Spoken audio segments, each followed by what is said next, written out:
Hello बच्चों, कैसे हैं आप सभी लोग। तो बच्चों, मैं आज आप लोगों के लिए एसएसटी का, सामाजिक विज्ञान का और जीके का एक नया टॉपिक लेकर के आया हूं जो भारतीय संविधान से रिलेटेड है। तो संविधान यानी संविधान से रिलेटेड है, पॉलिटिक्स से रिलेटेड, पॉलिटिकल साइंस से रिलेटेड है।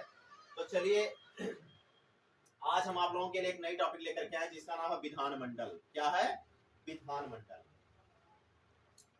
तो आप जैसा कि जानते हैं कि भारत में शक्तियों का विभाजन दो तरीके से हुआ, एक होता केंद्र स्तर पर और दूसरा होता राज्य स्तर पर। तो राज्य स्तर पर, केंद्र स्तर पर क्या होता है, जो संसद तो काम ही करता है लोकसभा राज्यसभा के अंतर्गत, लेकिन राज्य स्तर पर विधानसभा और विधान परिषद कार्य करते हैं। और इसी के सामूहिक रूप को हम क्या कहते हैं? विधानमंडल कहते हैं। क्या कहते हैं? विधानमंडल कहते हैं। मतलब राज्य स्तर पर जो काम करने वाला होता है, कानून बनाने का काम करने वाला होता है और उसे लागू करवाने का जो काम करता है वो कौन करता है? विधानमंडल। अब विधानमंडल जो होता है, विधानमंडल के 3 अंग होते हैं। कितने अंग होते हैं? 3 अंग होते हैं। विधानमंडल के 3 अंग होते हैं। एक होता है राज्यपाल, दूसरा होता है विधानसभा और तीसरा होता है विधान परिषद। क्या होता है? राज्यपाल, विधानसभा और विधान परिषद। अच्छा, अब राज्यपाल के बारे में हम समझते हैं। जैसा कि आप जानते हैं कि किसी प्रदेश का जो मेन मुखिया माना जाता है वो राज्यपाल ही माना जाता है। हालांकि वो नाम मात्र का होता है, वास्तविक कार्यपालिका शक्ति मुख्यमंत्री के अंदर निहित होती है। जिस प्रकार से केंद्र में राष्ट्रपति होता है लेकिन सिर्फ नाम मात्र की कार्यपालिका शक्ति होती है, वास्तविक कार्यपालिका शक्ति प्रधानमंत्री के अंदर निहित होती है, उसी प्रकार से राज्य स्तर पर राज्यपाल तो होता है लेकिन वास्तविक कार्यपालिका शक्ति मुख्यमंत्री के अंदर निहित होती है। औपचारिक यानी नाम मात्र की कार्यपालिका शक्ति राज्यपाल के अंदर निहित होती है। लेकिन चूंकि विधानमंडल के अंगों के अंतर्गत राज्यपाल भी आता है, विधानसभा भी आता है और विधान परिषद भी आता है, इसलिए आज हम तीनों की चर्चा करेंगे। तो चलिए देखते हैं, सबसे पहले राज्यपाल के बारे में जानते हैं। तो राज्यपाल के पद का उल्लेख भारतीय संविधान के अनुच्छेद 153 में किया गया है। किसमें किया गया है? अनुच्छेद 153 में किया गया है। नोट कर लिए, बहुत महत्वपूर्ण पॉइंट है। दूसरा, अनुच्छेद 154 के द्वारा राज्यपाल कार्यपालिका का प्रधान होता है। क्या होता है? राज्य की कार्यपालिका का प्रधान होता है।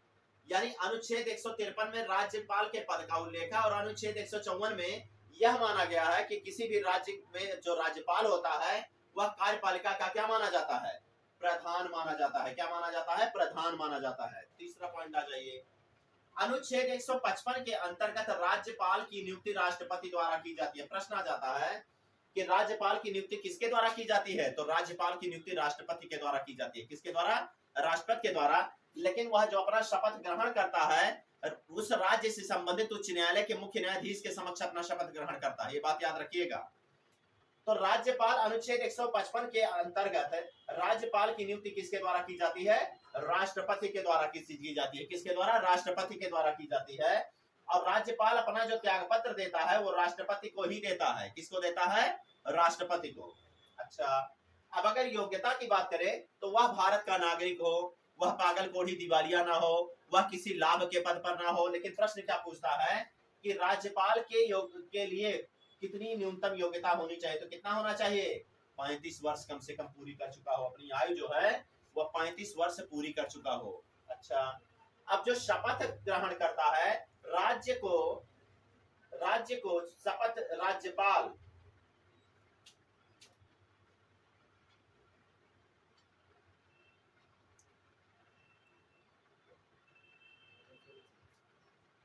यहाँ राज्यपाल होना चाहिए था।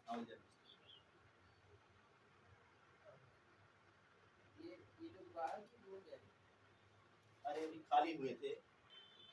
तो आइए देखते हैं।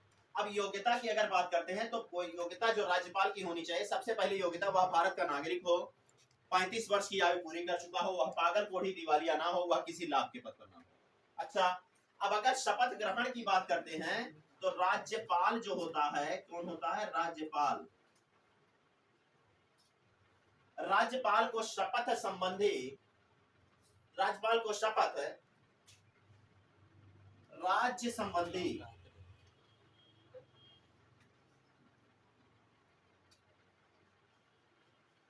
राज्य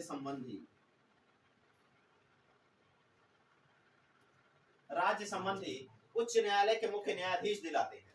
मतलब जो राज्यपाल को शपथ राज्य संबंधी उच्च न्यायालय के मुख्य न्यायाधीश दिलाते हैं। यानी जो कोई भी राज्यपाल होता है उस राज्य में, हर राज्य में एक उच्च न्यायालय होता है और उस उच्च न्यायालय का जो मुख्य न्यायाधीश होता है वही राज्यपाल को क्या दिलाता है, शपथ दिलाता है। तो फिर से एक बार हम और देख लेते हैं। राज्यपाल के जो पद का उल्लेख भारतीय संविधान के 153 में है। अनुच्छेद 154 में जो है वो राज्यपाल द्वारा अनुच्छेद 154 के द्वारा राज्यपाल राज्य की कार्यपालिका का प्रधान होता है और अनुच्छेद 155 के अंतर्गत राज्यपाल की नियुक्ति किसके द्वारा की जाती है, राष्ट्रपति के द्वारा की जाती है। और राज्यपाल अपना जो त्याग पत्र देता है किसको देता है भैया, राष्ट्रपति को देता है। लेकिन राज्यपाल जो अपना शपथ ग्रहण करता है राज्य से संबंधित उच्च न्यायालय के मुख्य न्यायाधीश के समक्ष अपना क्या करता है, शपथ ग्रहण करता है। और इसकी जो आयु योग्यता होती है राज्यपाल की वो कितनी होती है, 35 वर्ष होती है। दूसरा पॉइंट आ जाता है विधानसभा की।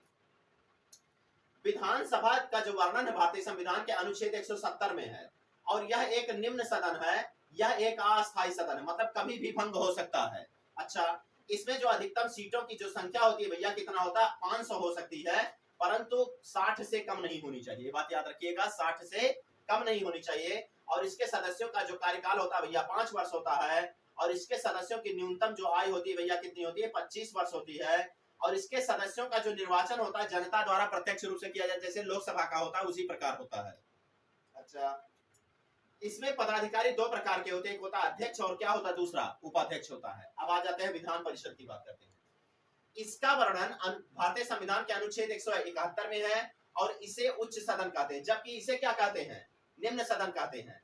और यह जो विधानसभा होता है यह एक अस्थायी सदन होता है, जबकि जो विधान परिषद होता है वह क्या होता है, एक अस्थायी सदन होता है। क्या होता है, अस्थायी सदन होता है विधान परिषद। और क्यों, क्योंकि इसके 2/3 सदस्य यानी 2/3 सदस्य हर वर्ष क्या होते हैं, पदमुक्त होते रहते हैं। अच्छा, और इसकी सदस्यता ग्रहण करने हेतु जो आयु योग्यता होनी चाहिए, कितना होना चाहिए, 30 वर्ष। जबकि जो विधानसभा होता है उसके सदस्यों की न्यूनतम आयु कितनी होनी चाहिए, 25 वर्ष होनी चाहिए। और उसमें जो अधिकतम सीटों की संख्या होती है 500 होती है और न्यूनतम कितना होता है, 60 होता है। और इसमें अधिकतम जो सीटों की संख्या होती है 113 होती है और न्यूनतम कितना होता है भैया, 40 होता है। और अपवाद के रूप में J&K मतलब जम्मू और कश्मीर, जम्मू एंड कश्मीर जो है उसमें जो संख्या होती है, कितना सीटों की जो संख्या है वो कितनी है, 36 है। यही एक अपवाद के रूप में, क्योंकि 40 से कम नहीं होनी चाहिए। लेकिन अपवाद में जम्मू एंड कश्मीर जो है वहां कितनी है, 36 है। और इसमें जो राज्य जो विधान परिषद होता है इसके सदस्यों का कार्यकाल भैया कितना होता है, 6 वर्ष का होता है। तो समझ लीजिए जो विधानमंडल है, विधानमंडल बहुत महत्वपूर्ण टॉपिक है। और विधानमंडल के 3 अंग होते हैं, एक होता है राज्यपाल, दूसरा होता है विधानसभा और तीसरा होता है विधान परिषद। तो इस तरह से आपका ये लेक्चर कंप्लीट हुआ और आप अच्छे से पढ़िए। और अगर मान लीजिए कहीं कोई त्रुटियां होती हैं तो हमको कमेंट बॉक्स में जरूर बताते रहिए और आप हमारे चैनल से जुड़े रहिए। अब इधर लगातार एसएसटी यानी जीके के टॉपिक आते रहेंगे, धीरे धीरे करके मिक्स आते रहेंगे। कुछ आपके सोशल साइंस मतलब हाई स्कूल और इंटर से रिलेटेड आ जाएंगे, नागरिक शास्त्र, अर्थशास्त्र, इतिहास, भूगोल से रिलेटेड आएंगे, कुछ जीके जीएस के भी प्रश्न इसमें टॉपिक आते रहेंगे। तो आप इससे लगातार, अब कुछ दिनों के लिए मैं हिंदी को रोक दे रहा हूँ क्योंकि अब रस, छंद, अलंकार, समास, संधि ये सब बचा हुआ है। बाकी जो छोटे छोटे टॉपिक थे, जो मेन टॉपिक, छोटे और मेन टॉपिक थे, उनको मैंने क्या कर दिया है, समाप्त कर दिया है। अब इसके बाद जब आपका एसएसटी समाप्त होगा तब इंग्लिश शुरू करेंगे और जो हिंदी बचा हुआ रहेगा वो भी क्या कर देंगे, समाप्त कर देंगे। तो आप अच्छे से पढ़िए, वीडियो को लाइक कीजिए, शेयर कीजिए और चैनल को जरूर सब्सक्राइब कीजिए। धन्यवाद।